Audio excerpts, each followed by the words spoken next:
Kita sangka duit KWSP cukup untuk hari tua. Tapi realitinya, ada yang baru keluar KWSP tak sampai 5 tahun dah habis. Ramai kerja berpuluh tahun. Tapi bila bersara, nilai duit tu makin mengecil. Jangan lupa follow dan save video ni untuk rujukan akan datang.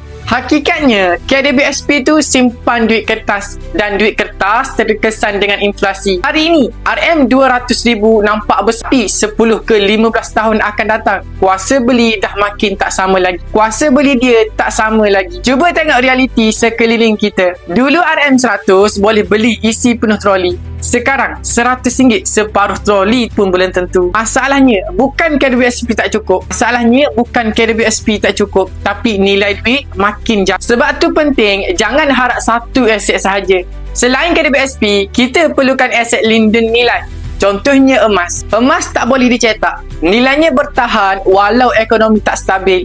Inflasi naik, harga emas biasanya ikut naik. Kalau tunggu harga murah baru nak simpan, kita mungkin tak mula sampai bila-bila. Orang bijak simpan emas semasa mampu, kan tunggu sempurna. Okey, baik tuan-tuan yang mana berminat untuk simpan emas di Public Gold, tuan-tuan boleh refer pin video saya. Saya akan bantu anda sebaik mungkin. Pesan mentor saya Tuan Haji Muhammad Zulkifli Syafi'i, duit boleh habis tapi emas kekal bernilai. Perkongsian santai, tapi sampai jumpa anda di video seterusnya.